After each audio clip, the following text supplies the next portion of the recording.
ಘಟನೆ ನಡೆದು ಅತ್ಯಂತ ತೀವ್ರವಾಗಿ ನಾವು ಖಂಡಿಸ್ತೇವೆ. ಇವತ್ತು ಒಂದು ಮಹಾನ್ ವ್ಯಕ್ತಿಗಳಾದಂಥ ಮಲ್ಲಿಕಾರ್ಜುನ್ ಖರ್ಗೆ ಸಾಹೇಬ್ರನ್ನ ಅವರು ರಾಮಲೀಲಾ ಮೈದಾನದಲ್ಲಿ ಭಾಷಣ ಮಾಡಿ ಬಂದಾಗ ಅದೊಂದು ಶುದ್ಧೀಕರಣ ಮಾಡಿ ಇವತ್ತು ನಮಗೆ ಅಪಮಾನ ಮಾಡಿದ್ದಾರೆ. ಇವತ್ತು ನಾವು ಕೇಳ್ತೀವಿ, ಇವರು BJP ಆಗಲಿ RSS ಆಗಲಿ ಎಲ್ರಿಗೂ ನಾವು ಪ್ರಶ್ನೆ ಮಾಡ್ತೀವಿ. ಇವತ್ತು ಒಂದು ಹುಲಿಗೆ ಪಾರ್ಲಿಮೆಂಟ್ಗೆ ಬಿಟ್ಟರೆ ಇಷ್ಟು ನಿಮಗೆಲ್ಲ ಬೆಂಕಿ ಹತ್ಲತ್ತದ.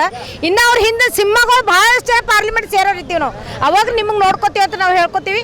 ಆಮೇಲೆ ಇದು ಸಂವಿಧಾನಬದ್ಧವಾಗಿ ಇವತ್ತು ಡಾಕ್ಟರ್ ಬಾಬಾ ಸಾಹೇಬ್ ಅಂಬೇಡ್ಕರ್ ಅವರು ಸಂವಿಧಾನಬದ್ಧವಾಗಿ ನಡ್ತಕ್ಕಂಥ ಧೀಮಂತ ನಾಯಕ ಅವರು. ಅವ್ರಿಗೆ ಯಾವತ್ತೂ ಕೂಡ ಕಪ್ಪು ಚಿಕ್ಕೆ ಇಲ್ದಂಥ ಬೆಳೆದಂಥ ನಾಯಕರು, ಅಂಥ ಒಂದು ಮಹಾನ್ ನಾಯಕರಿಗೆ ಇವತ್ತು ಈ ರೀತಿ ಅವಮಾನ ಮಾಡೋದು ನಾವು ತೀವ್ರವಾಗಿ ನಮ್ಮ ಮಹಿಳಾ ಕಾಂಗ್ರೆಸ್ ವತಿಯಿಂದ ಗುಲ್ಬರ್ಗ ಜಿಲ್ಲೆಯಲ್ಲಿ ನಾವು ಖಂಡನೆ ಮಾಡ್ತೇವೆ. ಇದು ಇಮ್ಮಿಡಿಯೇಟ್ ಆಗಿ ಅವ್ರನ್ನ ಅರೆಸ್ಟ್ ಮಾಡಬೇಕು, ಅವ್ರನ್ನ ಕೆತ್ತೊಗಿಬೇಕು. ಇವತ್ತು ನಾವು ಪ್ರೈಮ್ ಮಿನಿಸ್ಟರ್ ಆಗಲಿ, ಅವ್ರ ಹೋಮ್ ಮಿನಿಸ್ಟರ್ ಆಗಲಿ, ಯಾರೇ ಇದು ಕೆಲಸ ಮಾಡಿರಲಿ, RSS ಆಗಲಿ, ಇವರಿಗೆಲ್ಲರೂ ಕೂಡ ಅವ್ರಿಗೆ ಇಮಿಡಿಯೇಟ್ ಆಗಿ ಅರೆಸ್ಟ್ ಮಾಡಿ, ಇದು ಯಾವತ್ತೂ ಕೂಡ SC ಅಂತೇಳಿ ಯಾವತ್ತೂ ಕೂಡ ಶಬ್ದ ಈ ಬರಲೇಬಾರ್ದು. ಈ ದೇಶದಲ್ಲಿ ಎಲ್ಲರೂ ಅಷ್ಟೇ, ಎಲ್ಲರೂ ಐಕ್ಯತೆಯಾಗಿ ಬೆಳಿಬೇಕು, ಎಲ್ಲರೂ ಸಂವಿಧಾನಬದ್ಧವಾಗಿ ಬೆಳಿಬೇಕು. ನಾವೆಲ್ಲರೂ ಕೂಡ ಒಂದು ಡಾಕ್ಟರ್ ಬಾಬಾ ಸಾಹೇಬ್ ಅಂಬೇಡ್ಕರ್ ಅವರ ಹಾದಿಯಲ್ಲಿ, ಮಹಾತ್ಮ ಗಾಂಧೀಜಿಯವರ ಹಾದಿಯಲ್ಲಿ ನಡ್ತಕ್ಕಂಥ ನಮ್ಮ ದೇಶ.